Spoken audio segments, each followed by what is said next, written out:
Hola a todos y a todas y bienvenidos y bienvenidas a un módulo más de esta formación en asistencia personal en entornos educativos que Predif está llevando a cabo junto a la Universidad de Jaén. Yo soy Miriam Arnaiz Caballero y soy directora técnica del área de autonomía personal y vida independiente de Predif. Os voy a hablar en concreto sobre los aspectos legales, éticos y jurídicos de la asistencia personal, porque para entender la importancia que tiene la figura de la asistencia personal sobre la vida independiente de las personas con discapacidad, es muy importante conocer de dónde viene legalmente la implantación de esta figura, tanto a nivel internacional como a nivel estatal. Vamos a hacer un breve recorrido sobre qué es la figura y dónde aparece reconocida legalmente, internacionalmente, la figura de la asistencia personal. Luego vamos a conocer en concreto cuál es el nivel de implantación, cuál es el desarrollo, de qué manera viene recogida la figura de la asistencia personal aquí en nuestro país, en España. Vamos a hablar sobre las modalidades de contratación, un aspecto legal muy importante también, el desarrollo de la figura de la asistencia personal. Y, cómo no, vamos a hacer mención sobre la protección legal de los menores las y los menores con discapacidad en España y cuáles las leyes que amparan a nivel de la discapacidad a los menores y las menores. Bien. Para ponernos en situación, primero brevemente deciros que cuando hablamos de la figura de la asistencia personal, como os he comentado, vamos a estar hablando de leyes y de derechos, ¿vale? Porque la asistencia personal es un derecho que viene reconocido y recogido en la Convención de la ONU sobre los Derechos de las Personas con Discapacidad, aprobado en el 2006, como vamos a ver ahora a continuación. Pero, ¿qué es la figura de la asistencia personal? La asistencia personal es el apoyo humano que realiza o ayuda a realizar a las personas con discapacidad aquellas tareas que por su situación de dependencia no pueden realizar por sí mismas o les resulta realmente dificultosas de llevar a cabo. ¿Cuál es el punto fuerte? ¿Cuál es la clave de la figura de asistencia personal? Que tiene en cuenta todas las esferas en las que se desenvuelven las personas con discapacidad. No solo atiende sus necesidades como un agente pasivo de su vida, sino que atiende las necesidades teniendo en cuenta que las personas con discapacidad tienen derecho a tomar sus propias decisiones y a poder desenvolverse en todos los ámbitos de una comunidad cualquiera. ¿Cuál es la legislación internacional que ampara el desarrollo de la figura de la asistencia personal?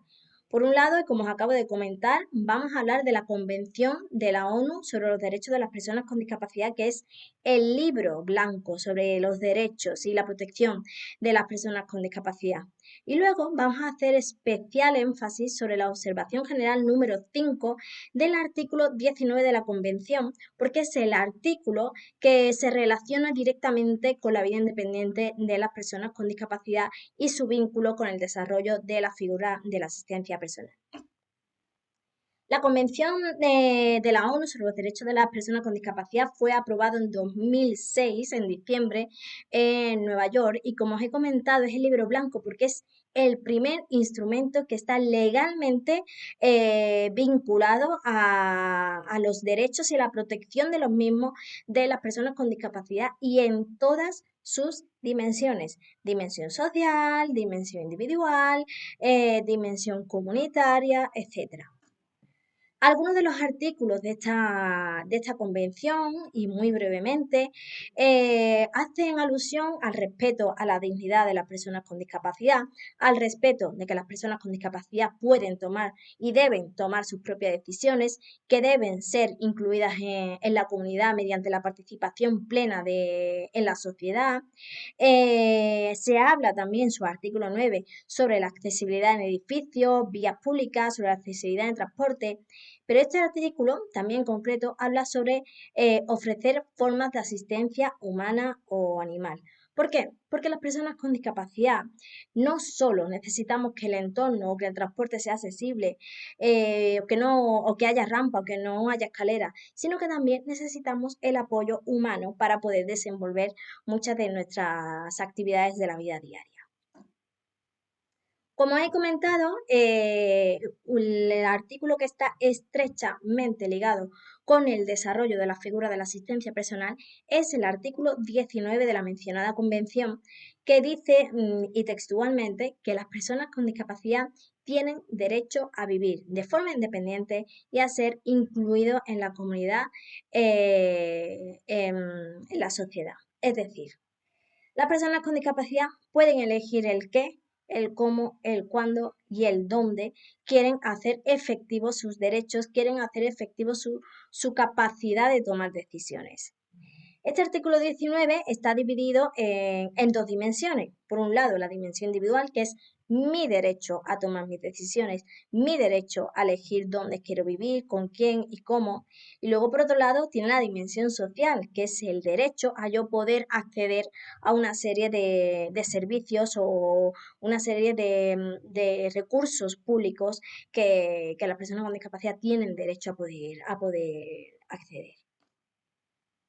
Y luego, como os he comentado anteriormente, de este artículo 19, en el 2017, se extrae una observación general número 5, ¿vale? Se llama, con la finalidad de arrojar luz, de arrojar fuerza sobre la implantación de la figura de la asistencia personal. Porque como os he dicho anteriormente, por muy accesible que sea el entorno, si las personas con discapacidad no tenemos el apoyo humano que nos ayude a realizar esas tareas, no podemos tener en muchas ocasiones vida independiente. Por lo que esta observación hace mención a que el servicio es un servicio que está controlado por la persona, es decir, es el servicio quien se acopla a las necesidades de las personas con discapacidad y no al contrario. Os explico. A lo largo de la historia, las personas con discapacidad se han visto obligadas a ser controladas por un servicio. Es decir, la persona con discapacidad no tiene derecho a elegir el qué, ni el cómo, ni el cuándo y el dónde. La figura de la asistencia personal sí permite esto. Es la persona con discapacidad quien tiene el poder de llevar el control del propio servicio. Bien. Una vez que hemos hecho un breve repaso sobre la legislación internacional, es importante conocerla porque así vamos a entender cómo se traslada todos estos derechos, toda esta necesidad de hacer efectivos los derechos de las personas con discapacidad aquí en España.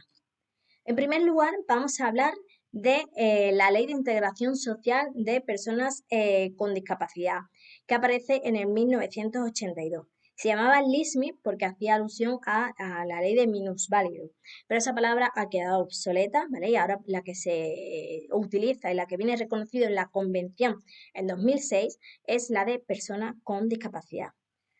¿Cuál era el objetivo básico de esta ley? Sobre todo contribuir a la integración laboral de las personas con discapacidad. Por eso, algunas de estas medidas que se tenían en cuenta en esta ley es que las empresas con más de 50 empleados tenían que tener una reserva, un porcentaje de puestos destinados a personas con discapacidad. Aparecieron los primeros centros especiales de empleo, es decir, centros exclusivamente para que personas con discapacidad pudieran desarrollarse laboralmente. Empezaron a promoverse la accesibilidad de los transportes y la eliminación de barreras arquitectónicas, etcétera. En 2013 esta ley fue derogada porque quedó obsoleta y apareció la Ley General que recoge y amplía los derechos que se tenían en cuenta en esta ley de 1982. Luego, en 2006, a la par que la Convención de la ONU sobre los Derechos de las Personas con Discapacidad, 14 de diciembre se aprueba en España la Ley de Promoción de Autonomía Personal y Atención a las Personas en Situación de Dependencia.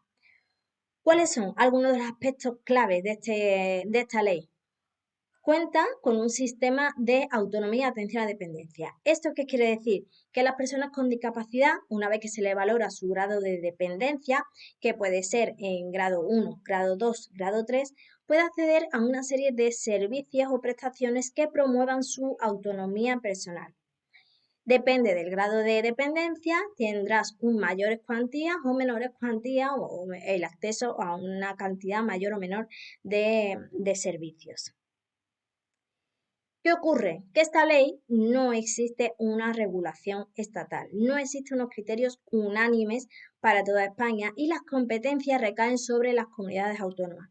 Es decir, en una comunidad autónoma tengo unos criterios de acceso, en este caso de asistencia personal, en otra comunidad autónoma tengo otros accesos. Entonces, esto lo que hace es que desvirtúa y dificulta el desarrollo de la figura de la asistencia personal.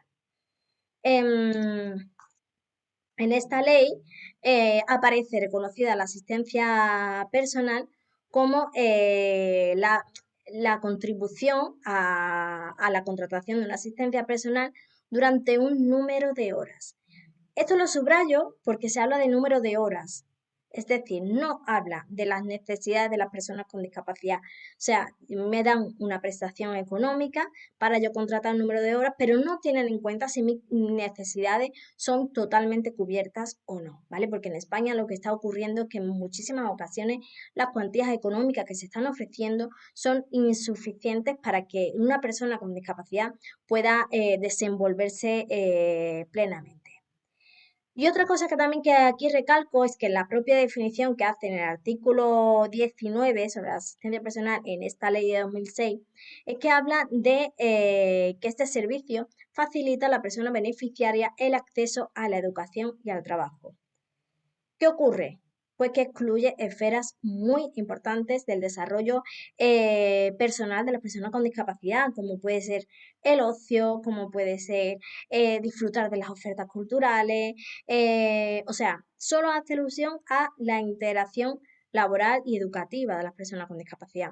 Pero la vida independiente también supone el poder decidir dónde quiero ir, con quién quiero ir y no solo cubrir mis necesidades básicas. Bien,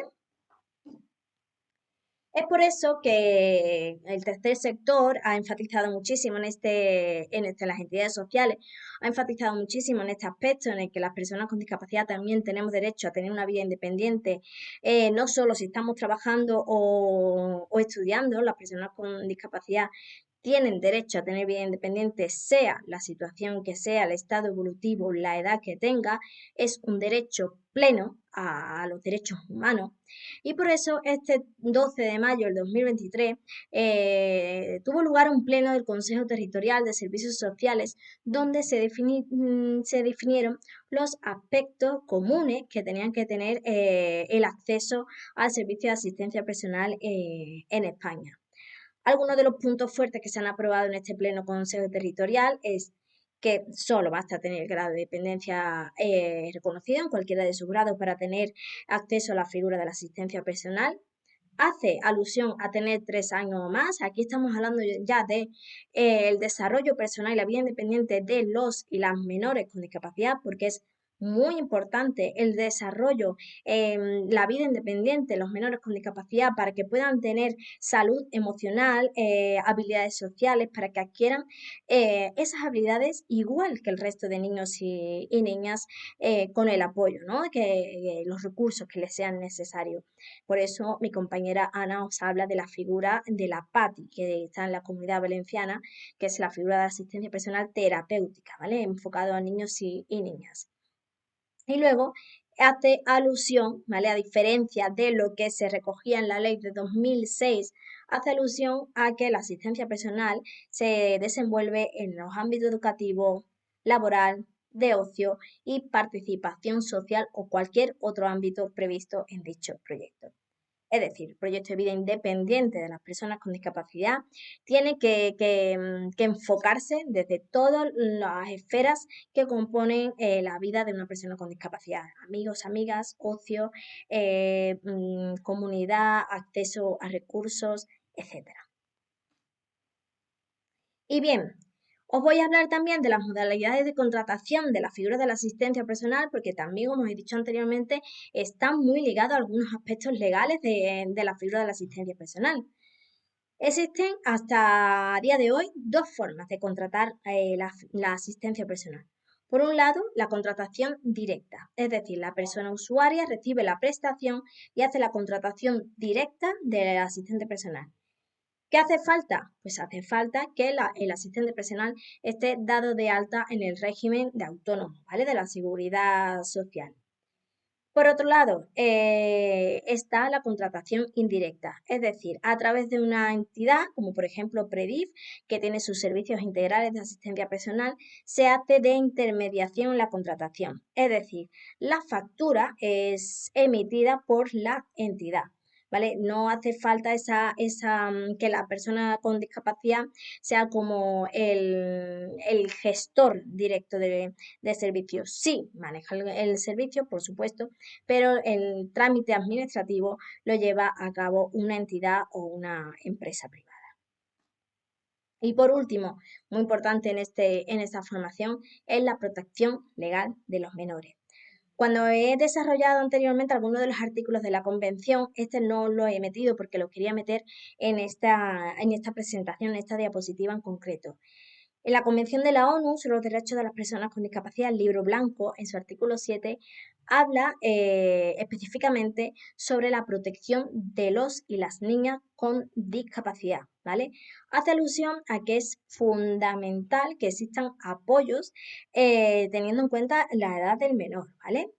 Hay que proporcionar apoyo, información y orientación a la familia y tienen que haber acceso a servicios que faciliten la inclusión de las personas con discapacidad en el entorno laboral, educativo, el social, etcétera, como por ejemplo puede ser la asistencia personal o incluso un intérprete de lengua de signos. Y hasta aquí mi presentación. Agradeceros enormemente vuestra atención y deciros que cualquier cosa que necesitéis queda a vuestra entera disposición, bien llamando al teléfono de Predif o bien enviándome un correo electrónico al que os he dejado en la primera diapositiva. Nuevamente, muchísimas gracias.